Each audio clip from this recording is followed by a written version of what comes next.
Assalamualaikum warahmatullahi wabarakatuh. Salam sejahtera buat kita semua. Semoga kita semua dalam keadaan sehat jasmani dan rohani, tidak kekurangan satu apapun. Amin ya robbal alamin. Oke, Mimin akan melanjutkan cerita Liontin Giok Naganya. Tapi seperti biasa, bantu dulu tekan tombol like dan berkomentar juga Tuan dan Nona. Terima kasih sesudah dan sebelumnya. Terima kasih jazakallahu khairon kasiron. Bab 2089 sampai bab 2092. Begitu kata-kata ini diucapkan, siapa yang berani menolak? Semua orang segera tutup mulut, di bawah kekuatan perak Nangong Yizu. Bahkan mereka yang memiliki pendapat pun tidak berani berbicara sekarang. Semua orang berani marah tapi tidak berani bicara, jadi mereka semua menundukkan kepala. Wajah Dugu Xiaojing memerah, sementara Ye Chong tampak seperti tidak terjadi apa-apa. Saat ini, seseorang ingin menjadi perantara bagi Dugu Xiaojing. Bagaimanapun, banyak orang di kota Blackwater yang mendapat manfaat dari keluarga Dugu. Mereka yang tahu bagaimana membalas kebaikannya tentu ingin memohon kepada Dugu Xiaojing dan berharap kepala keluarga Nangong akan menyelamatkan nyawanya. Nangong Yizu mencibir dan berkata, "Oke, karena begitu banyak orang yang memohon pada Dugu Xiaojing, maka saya akan memberinya kesempatan." Kemudian, dia melihat ke arah Dugu Xiaojing. "Dugu Xiaojing, jika Anda bersedia tunduk kepada saya keluarga Nangong, jika kamu menikahi putraku, aku dapat mengampuni hidupmu." Dugu Xiaojing melirik putra-putra di belakang Nangong Yizu. Semuanya sangat jelek, dan dia tidak bisa menahan ekspresi jijik di wajahnya. Dan Nangong Yizu mengira dia telah melahirkan keturunan naga dan burung phoenix. Dia tersenyum dan berkata, "Kamu hanya layak menjadi selir anakku. Bagaimana kalau mimpi? Belum terlambat sebelum aku merasa sakit." "Siapa ingin menikah dengannya?" kata Dugu Xiaojing. Nangong Yizu menyipitkan matanya. "Oke, saya telah memberi Anda kesempatan, karena Anda tidak menghargainya, maka tunggu saja dan mati." Kepala keluarga Nangong, mengapa tidak segera membunuh Dugu Xiaojing dan Ye Chong? "Ayo, kematian dua orang ini akan cukup untuk melampiaskan kemarahan publik." Dugu Ju mengipasi api. Namun, Nangong Yizu tidak ingin Ye Chong mati begitu saja. Dia berjalan mendekati Ye Chong dengan tenang. Semua orang harus tahu bahwa Ye Chong, yang sebelumnya sangat merajalela di kota Blackwater kita, kini telah menjadi tawananku. Nangong Yizu mencibir. Saat dia mengatakan itu, dia tiba-tiba menamparkan Ye Chong dengan telapak tangannya yang tiba-tiba. Lalu, dengan keras, dia memukul Ye Chong dengan telapak tangan. Pada awalnya, ketika Ye Chong belum menjadi Grandmaster, dia sangat takut pada Nangong Yizu. Namun, sekarang Ye Chong telah menjadi Grandmaster dan mengambil alih pilar dan telapak tangan Nangong. Dia tidak akan mati. Terlebih lagi, karena Nangong Yizu ingin mempermalukan Ye Chong, dia tidak menggunakan seluruh kekuatannya dengan serangan telapak tangan ini. Oleh karena itu, Ye Chong tidak terluka. Nangong Yizu memukul dengan satu telapak tangan, mengetahui di dalam hatinya bahwa kekuatannya terlalu ringan dan tidak melukai Ye Chong sama sekali. Rencana awalnya adalah memukul Ye Chong sampai dia muntah darah, berlutut di tanah, dan kemudian mempermalukan Ye Chong. Tapi saya tidak menyangka Ye Chong telah membuat kemajuan besar. Hanya dalam waktu singkat, dia bisa menahan 80% kekuatannya. Namun, Nangong Yizu secara alami tidak dapat diungkapkan. Dia melanjutkan, "Anak ini menyakiti anakku. Saya sudah mengatakan bahwa saya akan membayar dengan nyawanya. Hari ini saya akan membunuhnya di depan semua orang." Nangong Kisan pada awalnya dilumpuhkan oleh Ye Chong. Kemudian, Ye Chong meskipun Chong sembuh Nangong Kisan, dia hanya ingin menggunakan Nangong Kisan. Ketika kuil Lei Ming dihancurkan sebelumnya, Nangong Yizu sudah mengetahui kebenarannya, kemudian kematian Nangong Kisan tidak dapat dipisahkan dari Ye Chong. Jadi hari ini, Nangong Yizu pasti tidak akan membiarkan Ye Chong. Banyak orang merasa kasihan. Faktanya, kebanyakan orang tidak terlalu menentang tindakan Ye Chong yang mengganggu kota Blackwater, namun sangat mendukung. Karena hanya dengan cara inilah kehidupan mereka di kota Blackwater akan menjadi lebih baik. Sekarang ketika mereka melihat Ye Chong dan Dugu Xiaojing akan dibunuh, semua orang tidak hanya sedih tetapi juga khawatir tentang masa depan kota Blackwater. Tentu saja, mereka tidak punya pilihan lain selain merasa kasihan. Ini adalah wilayah keluarga Nangong, dan dikelilingi oleh tuan dari keluarga Nangong. Siapapun yang berani menolak mungkin akan dikuburkan bersamanya.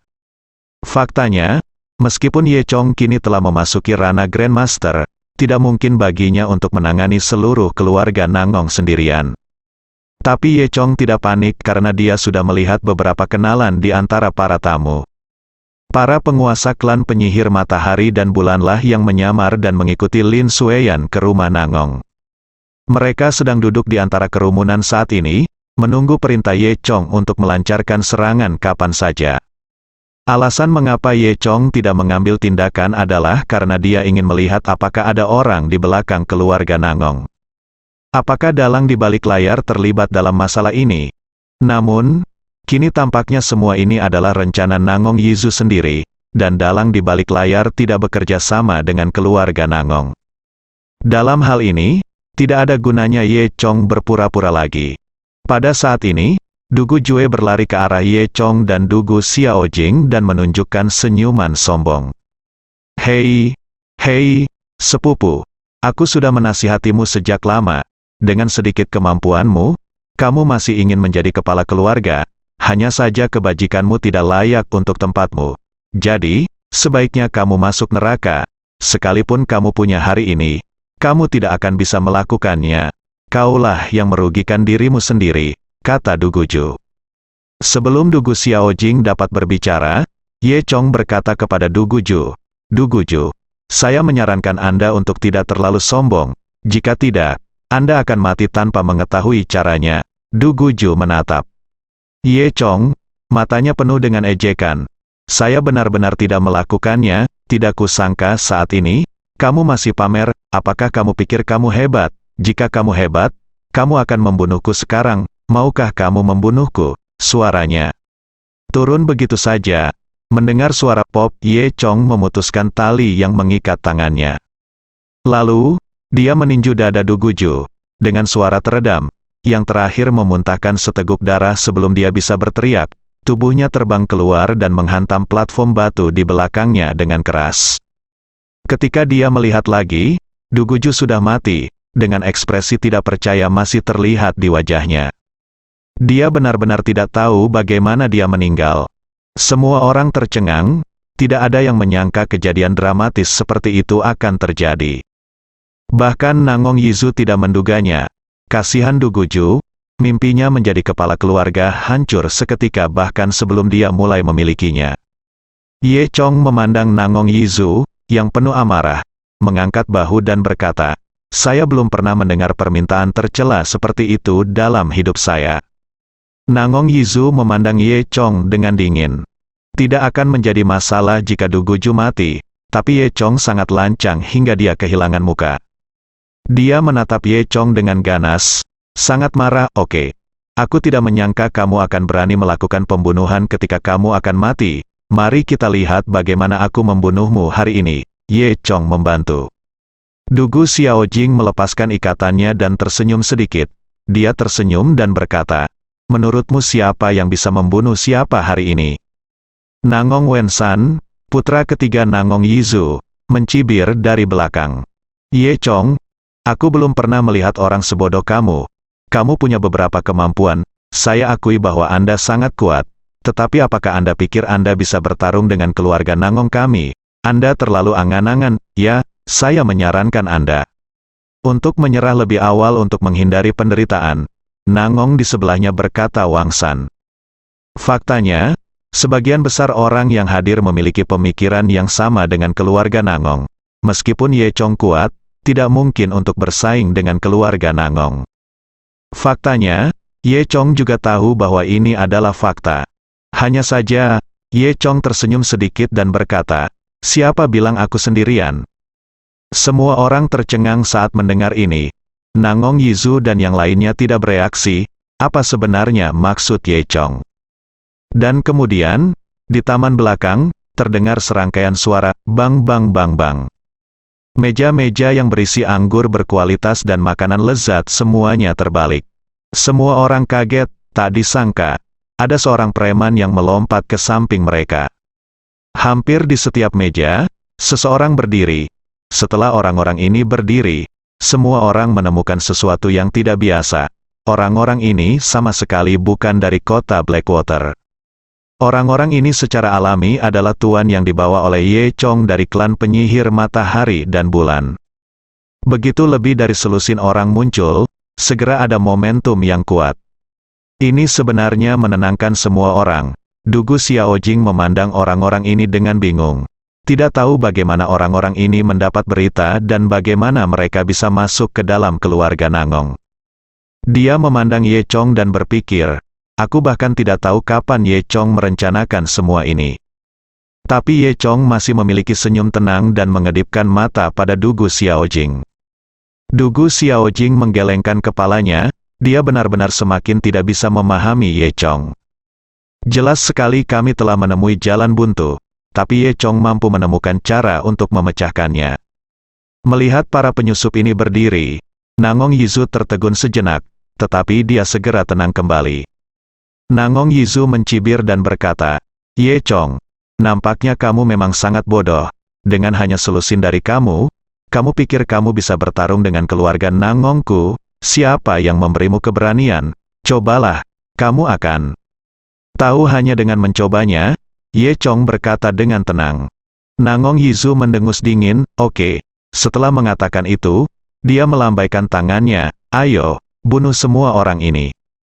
Dengan perintah tersebut, semua tuan dari keluarga Nangong yang berdiri di luar berkerumun, bergegas, bundel. Hal ini membuat takut para tamu yang datang ke jamuan makan dan bersembunyi di pojok. Kemudian, terjadi perkelahian di halaman belakang. Terdengar suara ping-ping-ping-pong, namun, Dugu Xiaojing segera menemukan bahwa hanya 2/3 dari orang-orang dari klan penyihir matahari dan bulan di lapangan sekarang hanya 2/3 dari sebelumnya, dan beberapa ahli tidak hadir. Di mana orang-orang itu sekarang? Memikirkan hal ini, dia diam-diam melirik Ye Chong lagi. Mungkinkah Ye Chong punya cadangan lain? Meskipun tuan dari klan penyihir matahari dan bulan ini sangat kuat, mereka tidak berdaya melawan 4 tinju. Bagaimanapun, ini adalah wilayah keluarga Nangong. Keluarga Nangong memiliki jumlah orang yang banyak, dan tidak butuh waktu lama bagi klan penyihir matahari dan bulan untuk terlibat dalam pertarungan sengit dan mulai menjadi kurus. Ketika Nangong Wentian pertama kali melihat penyusup itu, dia benar-benar ketakutan. Namun, melihat bahwa ia akan menang dengan kemudahan ini, Nangong Wentian menjadi berani lagi dan mengejek Ye Chong. Sekarang kamu tahu betapa kuatnya kamu, Ye Chong. Apakah kamu pikir kamu bisa berurusan dengan kami hanya dengan kucing dan anjing ini kamu dibawa? Tidak bisakah? Pada saat ini, para tamu telah mundur ke tempat yang aman di sudut. Sebaliknya, mereka bersantai dan mulai menonton pertempuran tersebut. Lin Sueyan juga ada di antara mereka. Dia telah membawa masuk para master klan penyihir matahari dan bulan. Namun, meski Ye Chong punya rencana, orang-orang ini sepertinya masih bukan tandingan keluarga Nangong. Ketika dia melihat orang-orang dari klan penyihir matahari dan bulan akan ditindas, tanpa sadar dia menjadi gugup lagi. Sepertinya kali ini, Ye Chong tidak bisa mengubah fakta ini. Kedepannya, kota Blackwater akan benar-benar didominasi oleh keluarga Nangong. Hanya Ye Chong yang masih terlihat percaya diri. Ye Chong, semua yang kamu lakukan sia-sia, kata Nangong Yizu sinis. Begitu dia selesai berbicara, hanya terdengar suara, bang. Dinding di taman belakang rumah Nangong tiba-tiba runtuh. Jika melihat ke bawah dari langit, di luar tembok halaman belakang keluarga Nangong, tak jauh dari situ, ada sebuah sungai. Mulai saat ini, beberapa orang memulai dari tepian sungai, menggali lubang yang dalam ke arah rumah Nangong, dan memasukkan air sungai ke dalamnya. Orang-orang ini juga adalah penguasa klan penyihir matahari dan bulan. Orang-orang ini semua mendekati level master. Bagi mereka, menggali lubang hanyalah hal yang mudah. Dalam waktu kurang dari 5 menit, mereka telah menggali lubang sedalam 300 meter, kedalaman lebih dari 10 meter, dan lebar lebih dari 10 meter. Lubang besar tersebut secara langsung mengubah aliran sungai. Mereka menggali sampai ke pagar, lalu menendangnya hingga berkeping-keping. Akibatnya sungai mengalir menyusuri lubang yang dalam dan langsung masuk ke taman belakang rumah Nangong. Semua orang tercengang saat melihat pemandangan ini. Perubahan mendadak ini pun membuat Nangong Yizu tertegun sejenak. Namun, dia dengan cepat bereaksi dan mengejek, "Ye Chong, apakah ini rencanamu?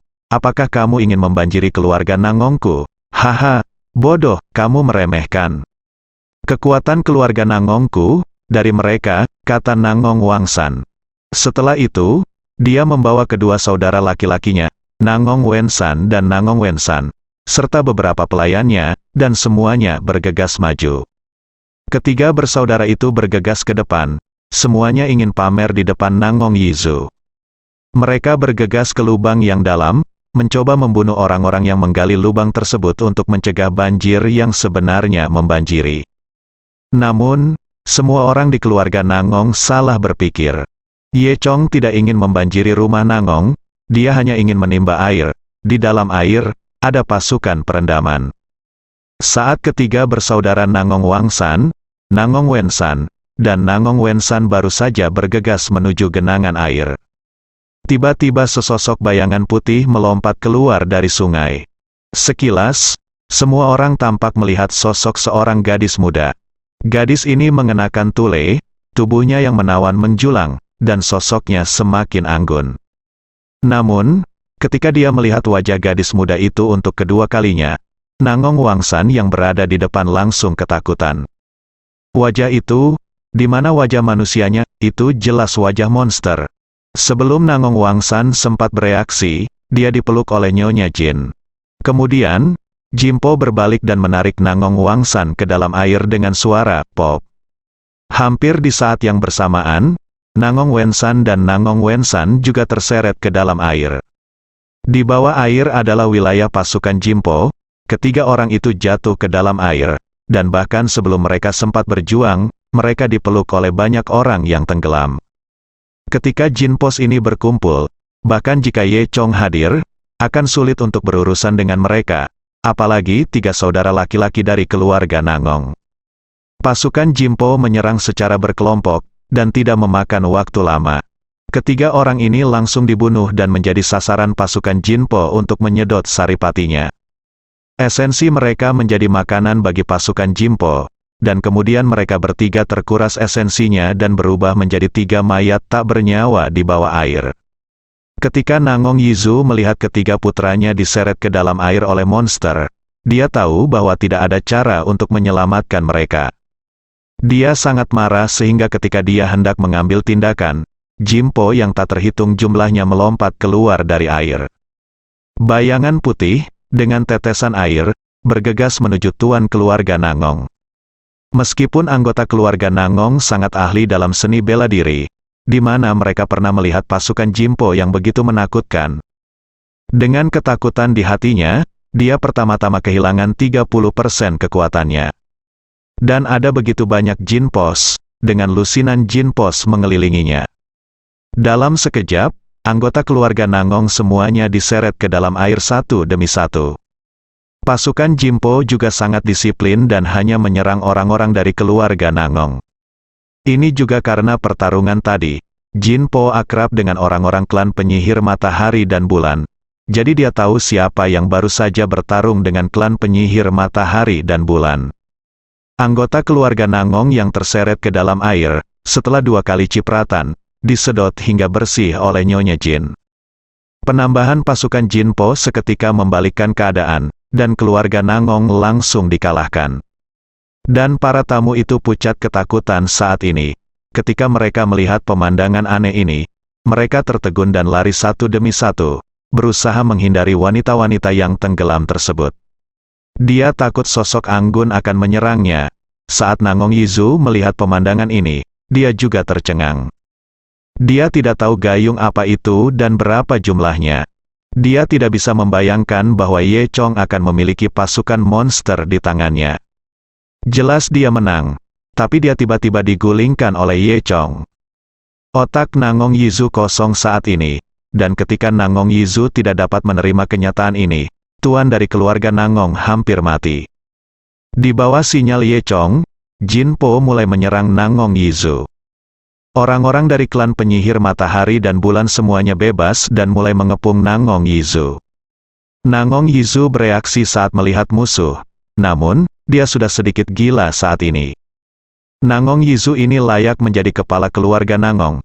Dia sangat kuat dan tidak ketinggalan sama sekali di bawah pengepungan semua orang. Sebaliknya, selama Jin Po tergores oleh pilar Nangong, dia akan langsung terlempar. Tapi bagaimanapun juga, Jin Po memiliki jumlah orang yang banyak, dan ada beberapa master dari klan penyihir matahari dan bulan.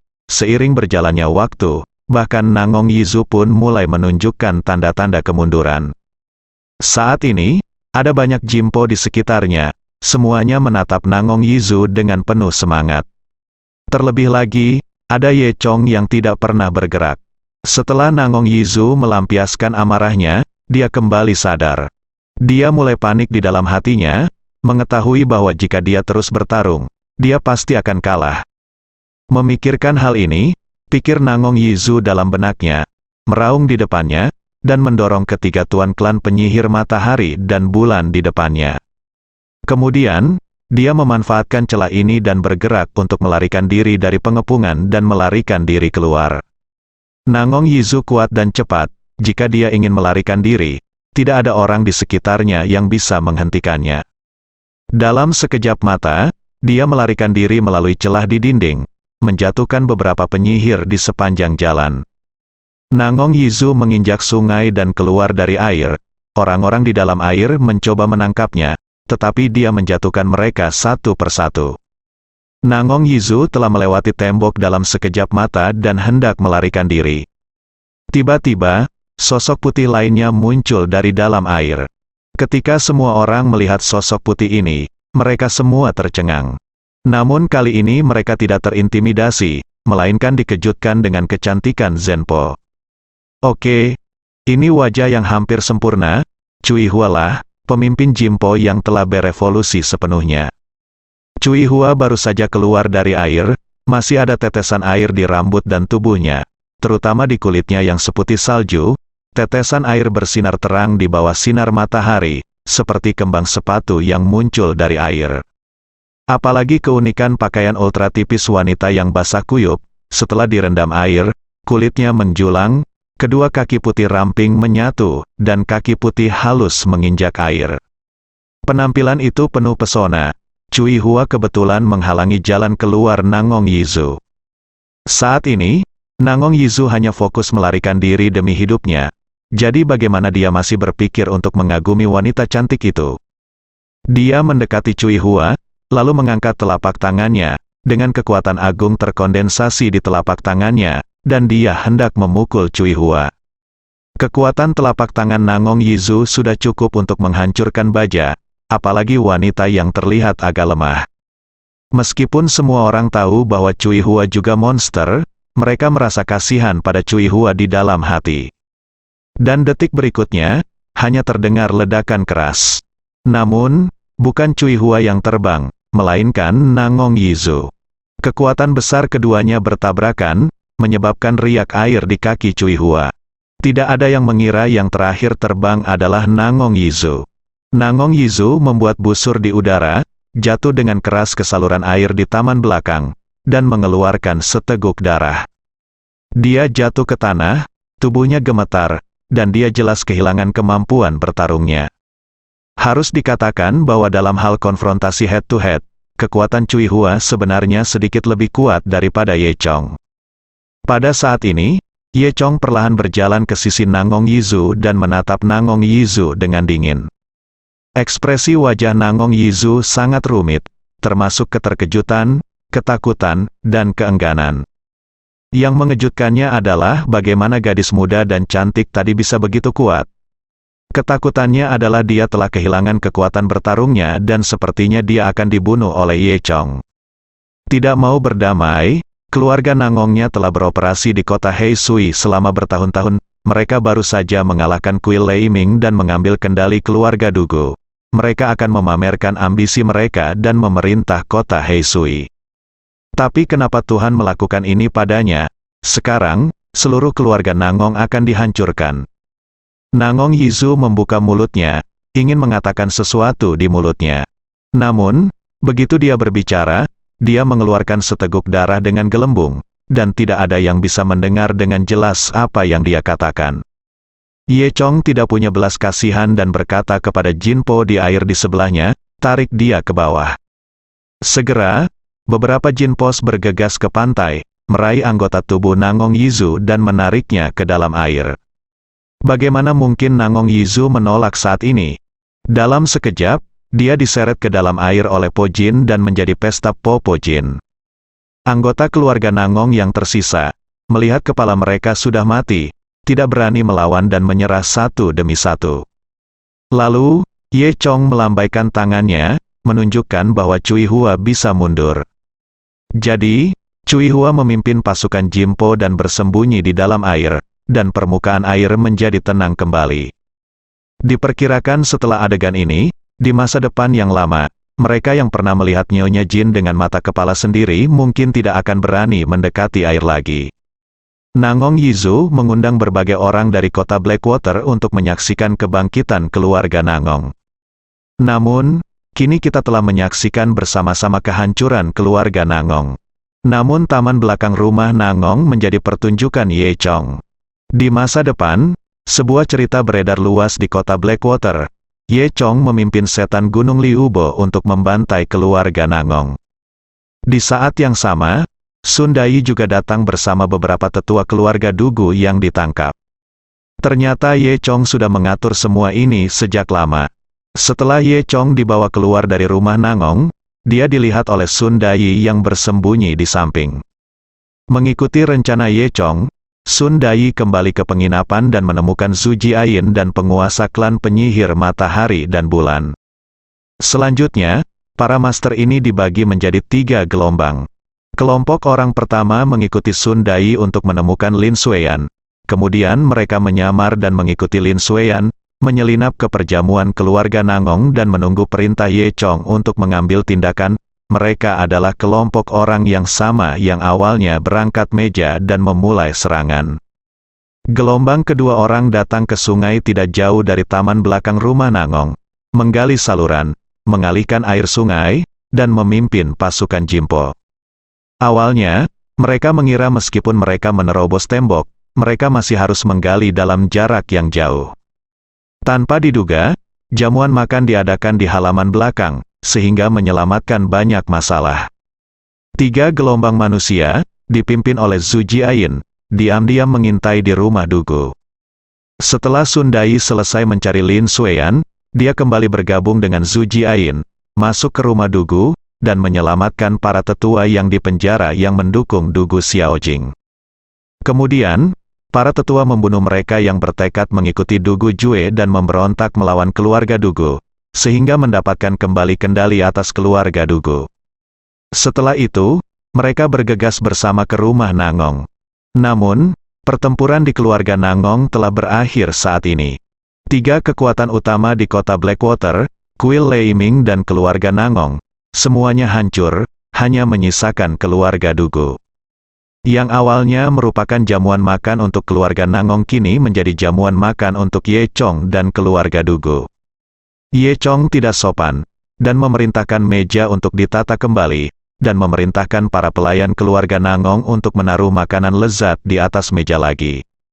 Sekarang semua orang akhirnya mengerti bahwa masa depan kota Blackwater adalah milik Ye Chong dan keluarga Dugu. Meskipun orang-orang sangat ketakutan sehingga mereka tidak berminat untuk makan, tapi sejak Ye Chong meninggalkan mereka, tidak ada yang berani pergi. Selama jamuan makan, semua orang mulai memuji Ye Chong dan mengkritik kesalahan keluarga Nangong.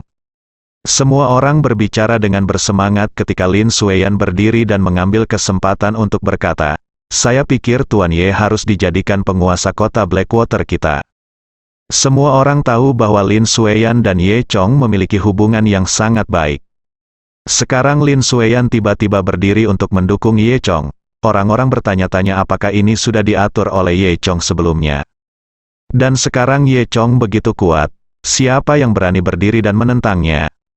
Begitu Lin Xueyan selesai berbicara, banyak orang mulai bersorak keras dan mengangkat tangan untuk menyatakan dukungan. Di tengah sorak-sorai, Ye Chong melambaikan tangannya kepada semua orang.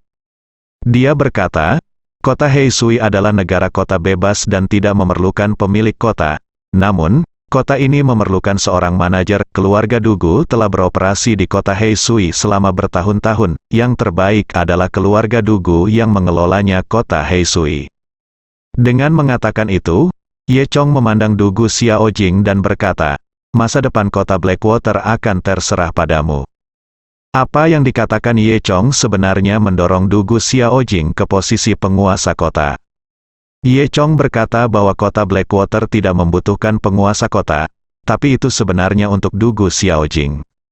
Dengan kekuatan Ye Chong diharapkan menjadi penguasa kota. Namun, Dugu Xiaojing tidak memiliki kualifikasi seperti itu. Oleh karena itu, jika Dugu Xiaojing ditunjuk langsung sebagai penguasa kota, banyak orang yang tidak yakin. Oleh karena itu, Ye Chong membiarkan posisi ini kosong, dengan sengaja menekankan bahwa kota Blackwater tidak membutuhkan penguasa kota. Namun nyatanya, Ye Chong merekomendasikan keluarga Dugu untuk mengelola kota Blackwater, dan Dugu Xiaojing adalah kepala keluarga Ye Chong, jadi dia memiliki hak yang sama dengan penguasa kota. Semua orang tentu tahu apa maksud Ye Chong. Di Blackwater City, ada beberapa senior yang tidak mendukung keluarga Dugu, jadi wajar saja mereka tidak senang dengan hal ini. Namun, ketika mereka memikirkan monster dengan sosok bagus dan wajah menakutkan yang tersembunyi di bawah air yang tenang, mereka tidak berani mengucapkan sepatah kata pun. Dugu Xiaojing tampak gugup sekaligus bersemangat, sepertinya kali ini dia benar-benar bisa meneruskan keluarga Dugu. Terima kasih, Dugu Xiaojing berbisik pada Ye Chong. Ye Chong tersenyum pada Dugu Xiaojing dan berkata, aku akhirnya memenuhi instruksi ayahmu. Setelah pertempuran ini, kota Blackwater akhirnya tenang. Kontribusi Sun Dai kali ini tidak sedikit, dan ia juga menjadi prajurit pribadi Dugu Xiaojing. Dia juga mengumpulkan beberapa orang yang tersisa dari kuil Leiming, dan semuanya kembali ke keluarga Dugu. Kemudian, Ye Chong menyerahkan semua orang dari klan penyihir matahari dan bulan ke Dugu Xiaojing dan memasukkan mereka ke dalam rangkaian pertempuran keluarga Dugu. Ye Chong juga menyerahkan pasukan Jinpo itu kepada Dugu Xiaojing. Ditambah dengan menyerahnya keluarga Nangong, kekuatan keluarga Dugu kini semakin diperkuat, mencapai kekuatan yang belum pernah terjadi sebelumnya. Di sisi lain, setelah klan penyihir matahari dan bulan stabil di sini, Ye Chong siap mengambil alih semua kekuatan di Gunung Liubo. Dengan cara ini, kota Blackwater secara bertahap dapat dikembangkan menjadi kekuatan pribadi Ye Chong. Namun, Ye Chong membunuh semua orang yang sangat jahat yang memasuki kota Blackwater dengan membunuh orang. Kemudian kebijakan kota Blackwater diubah. Kota Blackwater saat ini telah menjadi tempat keadilan. Sekarang, setelah menyelamatkan Zhu Jiayin, tujuan Ye Chong di kota Blackwater telah tercapai. Sekarang saatnya bersiap untuk berangkat. Dia masih memiliki komitmen 3 bulan yang semakin dekat. Meskipun Dugu Xiaojing sangat enggan untuk pergi, dia ingin pergi bersama Ye Chong. Namun kini, masih banyak hal di keluarga Dugu yang mengharuskan Dugu Xiaojing untuk tinggal dan menanganinya. Ye Chong juga berharap Dugu Xiaojing dapat bertahan dan mengembangkan kekuatan kota Blackwater. Keesokan paginya, Ye Chong dan Zhu Jiayin bersiap meninggalkan kota Heisui dan kembali ke ibu kota. Xia Binghai, sebaliknya, telah menerima kabar dari Ye Chong sebelumnya. Ketika Ye Chong dan Zhu Jiayin tiba di dermaga, sebuah perahu besar sudah menunggu mereka. Di kapal besar, tidak hanya Xia Binghai, tapi juga Xiao Qi datang. Ketika Ye Chong berangkat ke kota Blackwater sebelumnya, Xiao Qi dipanggil kembali melalui jalur pertama. Setelah masalah terselesaikan, Xiao Qi ingin kembali. Saat ini, Ye Chong telah menyelesaikan urusan kota Blackwater dan bersiap untuk kembali ke ibu kota. Oleh karena itu, Xiao Qi mengikuti Xia Binghai. Xiao Qi sangat gembira setelah melihat Ye Chong, lalu naik dan memeluk lengan Ye Chong. Keduanya sedekat pasangan yang manis. Xiao Qi berkata, Saudara Ye Chong, senang sekali kamu baik-baik saja. Aku tahu Gunung Liubo tidak bisa menjebakmu sama sekali, Zhu Jiayin di sebelahnya segera mengeluarkan suara bersenandung, membuat Ye Chong tersipu. Ye Chong tersenyum canggung dan dengan cepat melepaskan diri dari pelukan Xiao Qi tanpa meninggalkan jejak apapun. Setelah itu, kapal berangkat dan kembali ke ibu kota. Sepanjang jalan, Ye Chong menceritakan kepada semua orang apa yang terjadi selama periode ini. Setelah mendengar tentang petualangan Ye Chong ketika dia pergi ke Gunung Liubo, Xiao Qi, Xia Binghai dan yang lainnya semuanya takjub. Xia Binghai memuji, seperti yang diharapkan dari Tuan Ye, dia benar-benar orang terpilih yang diberkati oleh Tuhan, bersambung.